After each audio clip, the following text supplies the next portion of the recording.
Présent, votre séquence Histoire, c'est l'une des confréries musulmanes les plus répandues au Sahel, la Tidjaniya. À l'heure où les intégrismes religieux envahissent cette région, cette branche soufie demeure moins médiatisée. Elle est pourtant bien présente au Mali, au Sénégal, au Maroc ou encore en Algérie. Cette confrérie prône un islam à contre-courant des conservatismes et du radicalisme. Direction la Zawiya de Fès au Maroc, son berceau. Des pèlerins du monde entier prient sans discontinuer dans la mosquée où repose le fondateur, Cheikh Ahmed Tidjane.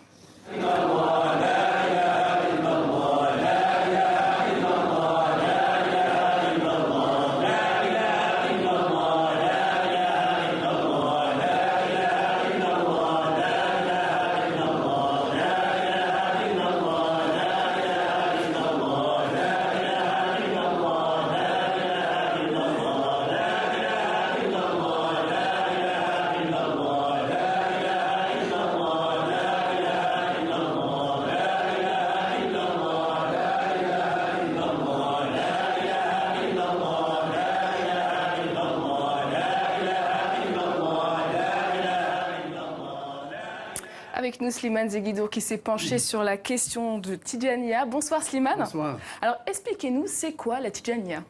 Alors la Tidjaniya, elle porte le nom de son fondateur, Ahmed Tidjani, qui est un Algérien, et une confrérie religieuse soufie en islam. C'était quelque chose de très commun jusqu'aux années 50. C'est-à-dire jusqu'aux années 50, pendant 14 siècles, l'islam reposait sur des confréries. Il y avait des milliers de confréries, dont certaines transnationales. Et la confrérie, c'est quoi? C'est un saint qui la fonde. Et ce saint est perçu par les fidèles comme un intercesseur entre les fidèles et Dieu. C'est pour ça qu'il est censé tenir une baraka pour bénir quand il est vivant. Et quand il meurt, son mausolée, qu'on appelle vulgairement un marabout, devient un lieu de pèlerinage pour demander aussi la baraka du saint, même après sa mort. Et il faut dire aussi que ses enfants reprennent aussi sa sainteté et continue à la distiller aux populations. C'est cela une confrérie. La Tidjaniya est une des plus grandes confréries musulmanes fondée en Algérie. Elle est passée par le Maroc, ensuite elle a gagné l'Afrique occidentale où elle a vraiment trouvé le public le plus assidu. Et justement, comment elle s'est exportée dans ces pays africains? Alors, elle s'est exportée d'abord quand elle a commencé à avoir des soucis en Algérie sous la domination française. Une partie s'est exilée au Maroc, à Fès, parce que Fès, avec la grande et prestigieuse Médersa de Fès, c'était déjà un centre de formation. Et à partir du Maroc, elle a suivi la route des caravanes qui descendaient par l'Afrique occidentale jusqu'au fleuve Sénégal. C'est la voie royale depuis l'Antiquité pour le commerce de toutes sortes de choses, y compris des idées. Et c'est pour cela qu'elle a, tout en étant présente en Égypte, en Turquie, c'est vraiment autour du Sénégal, mais aussi en rayonnant vers le Burkina Faso, la Gambie, le Mali, la Mauritanie évidemment, qu'elle a trouvé son bassin naturel où elle a été adoptée, non seulement adoptée, mais enrichie par des lignées de ulama comme le Hajj Malik Sy ou le Hajj Omar Tal.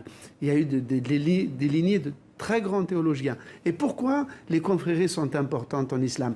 Parce que la confrérie, c'est quoi? C'est l'islam qui est né dans le désert arabe, qui arrive à s'adapter aux mœurs, au climat d'une région donnée. Et donc il prend les couleurs, il s'acclimate, il prend les couleurs du terroir. Il devient un islam local tout en restant universel. Et c'est cet islam-là qu'à partir des années 50, le salafisme a commencé à homogénéiser et à en abraser toutes les couleurs et pour le réduire à quelque chose d'immatériel presque. Et il y a aussi cette romance célèbre pendant la colonisation. Une aventurière française s'est mariée avec un des chers de la Tidjaniya.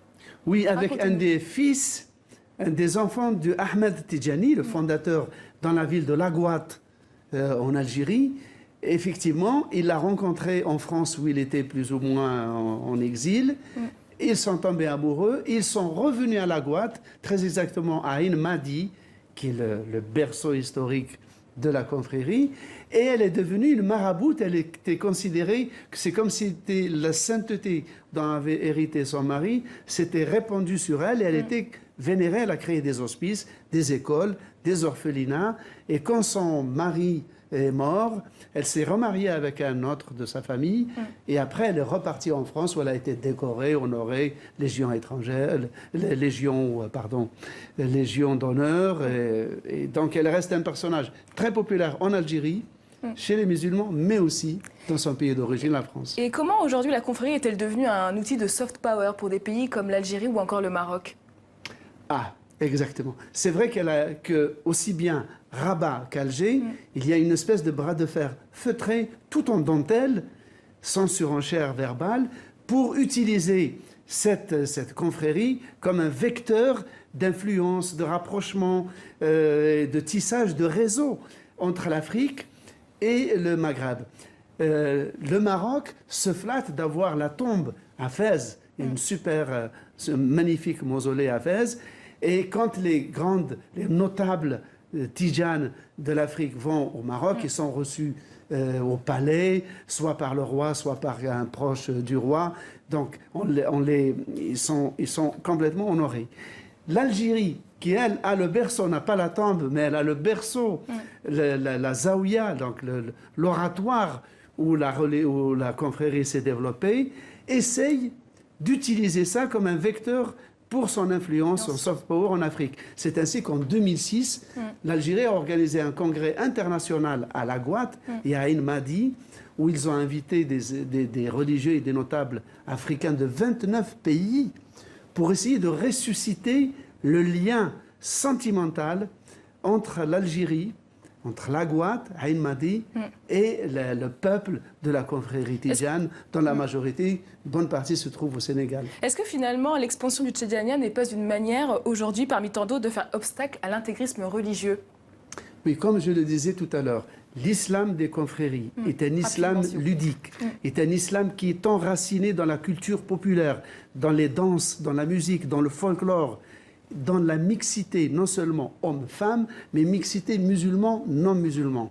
Toutes ces habitudes, tout ce folklore, ce côté naturaliste, fêtard, il suffit de voir les moussem, par exemple, au Maroc, ou les pèlerinages à Tiwawan, au Sénégal, qui est la capitale mondiale des Tidjanes, pour voir un islam débonnaire, coloré et ouvert. Merci beaucoup, Slimane, pour votre éclairage. محمد باسط المعروف جامع